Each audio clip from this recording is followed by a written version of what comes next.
I'm joined right now by a very special guest, a guy who I've actually coached against. So I don't know if that makes me old or just means you're getting older, but I'm joined now by Blue Jay Nation, Jamarcus Williams. And so, Coach, thanks for joining the show. Nice. I'm pleased to be here.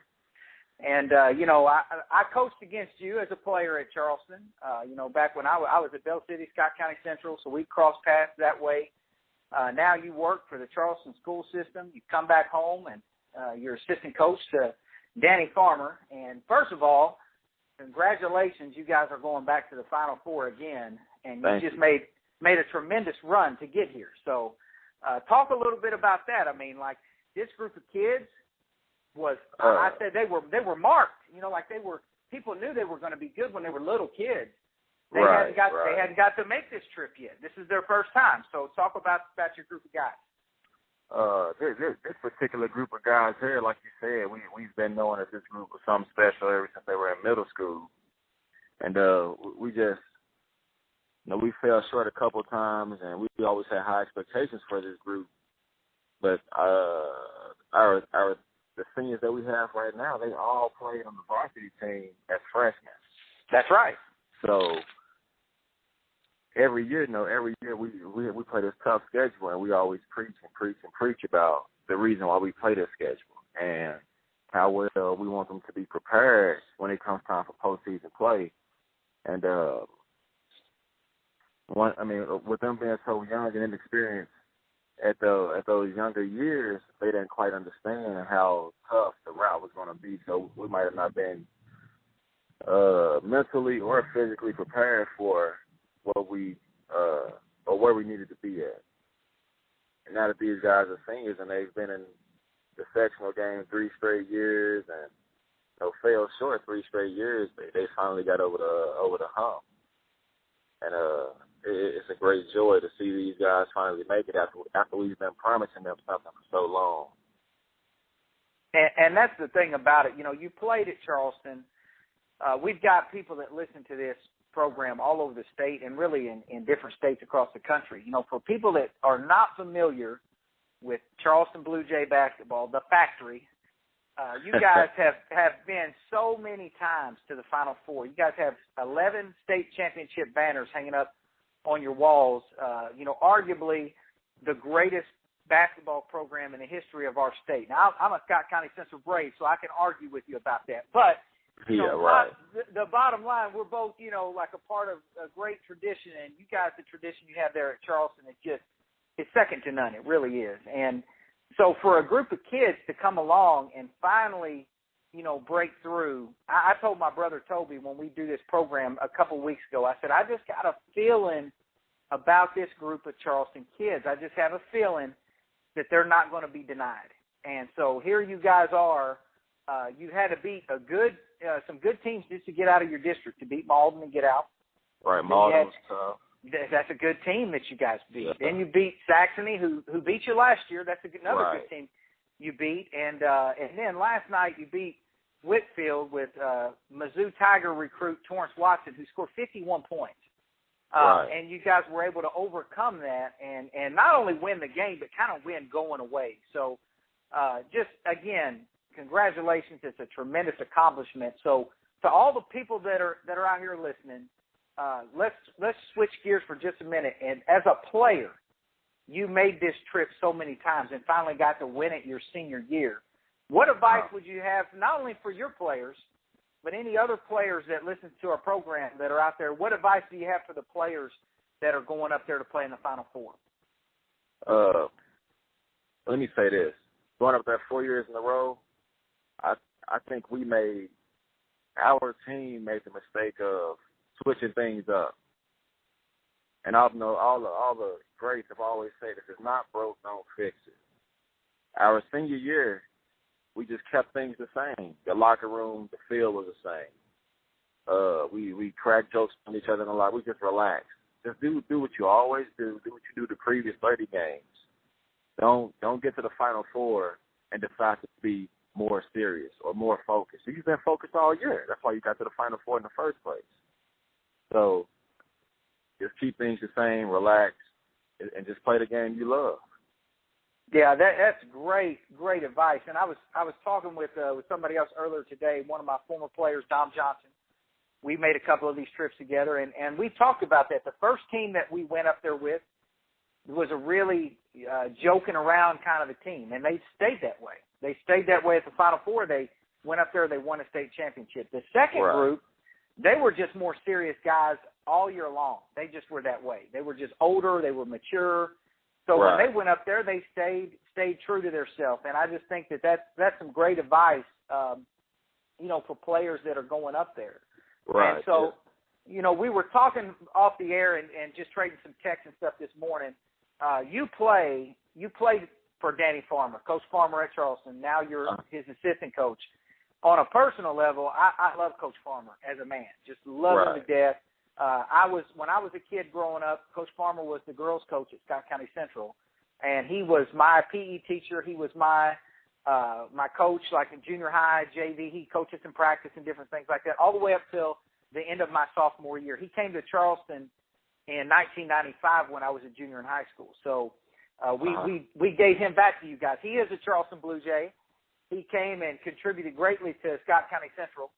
Went to eight Final Fours as a girls coach and won 5 state championships. A lot of people don't know that about Coach Farmer. He won 5 state championships as a girls coach and went to the Final Four 8 times. Now he's back at Charleston. He's going to his 8th Final Four as the boys coach at Charleston. He's already won 2. He's going for 3 state championships at Charleston. So when you add the numbers up, I don't think people realize Danny Farmer has been to the Final Four. Now, this is the 16th time he's going to the Final Four. It's just unreal. I'm telling you, I guarantee you that's got to be a record in our state. Because, it has to be. I don't know of anybody that's been more times. He's got to have over 600 wins now. He belongs. When people talk about the coaches in our area, they always say Ronnie Cookson and Lennox McFerrin. Rightfully so. Those 2 guys are legends. Right. But I think Danny Farmer's name belongs right in there with him. The Jim Bidwells, the Paul Hales, the great coaches we've had in our part of the state. Danny Farmer's career is second to none. And so talk about the man, just the man that Coach Farmer is. This guy, the guy that I know, in the office and inside the practice gym with no crowd, he is so humble. Very humble, man, very intelligent guy. And, the things that he gets these kids to do, it's almost like he's a psychologist, the way he gets them to think. He gets these kids to run through walls, man, with their effort in practice every day. I mean, it's unreal.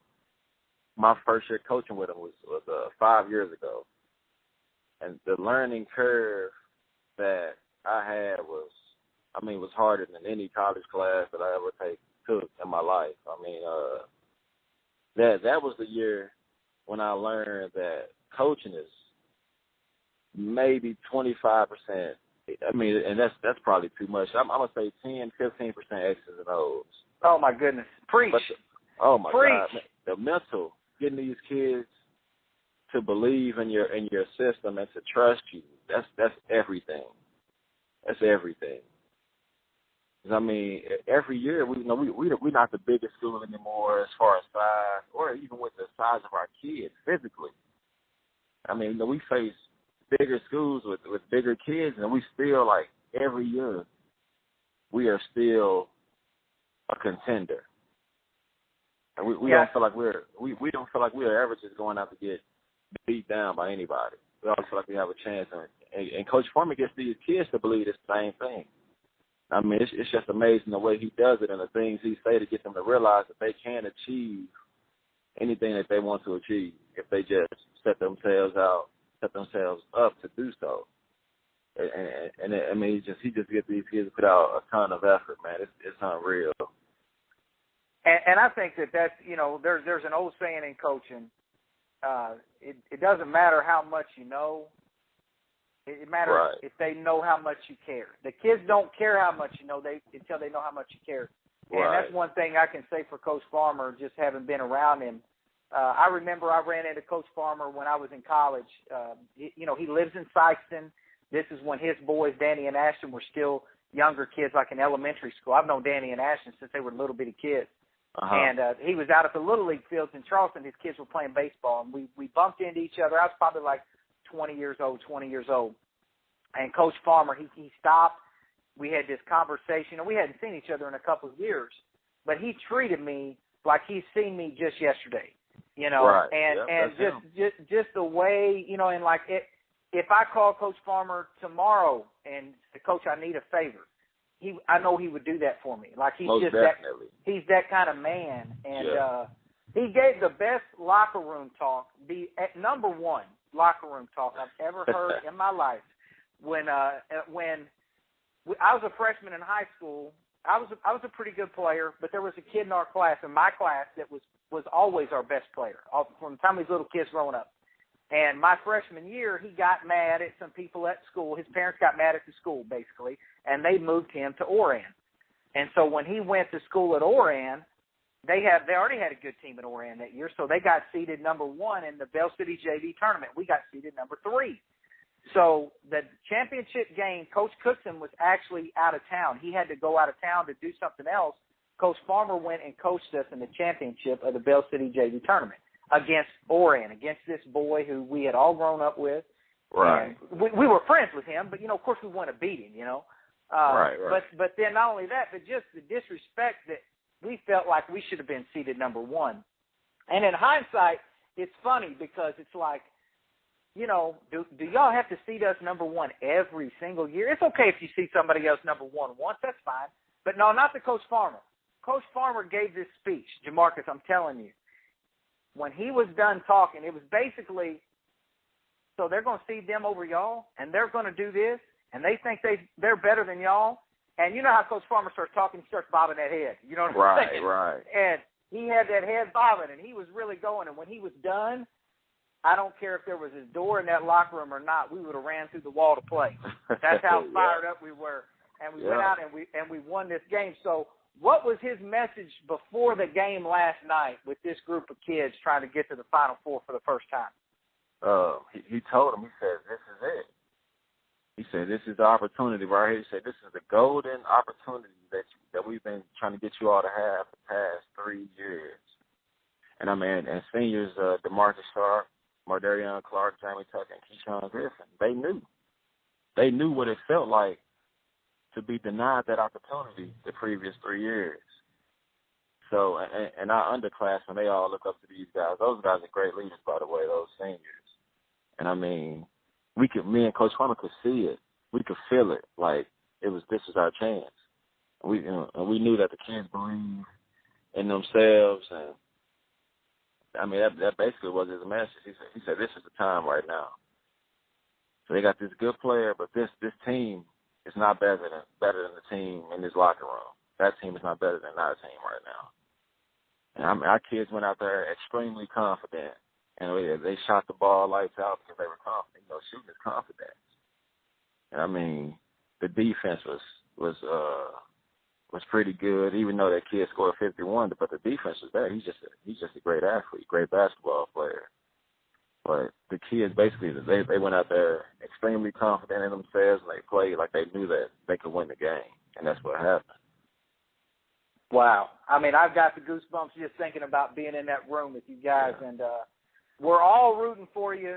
You know, just as somebody who has, like I said, I remember you were one of those marked groups that everybody saw coming. Man, when these kids get up there, they're going to be good. And, you know, just as somebody that has watched you grow up into the man that you've become and the coach that you are and the mentor for those young guys, I'm so proud of you. I'm so happy for you and Coach Farmer. And, you know, we're all rooting for you. Go represent the Lincoln, okay? Go represent Ricky Frazier and all those other great Charleston Blue Jays, and we're all rooting for you. Thank you, Dave. Yeah, and we'll be in touch, and if I see you at the Final Four or something, I'll be sure to come down and holler at you. Sounds great, man. Okay, we'll be in touch. Hey, thank you. It's my pleasure.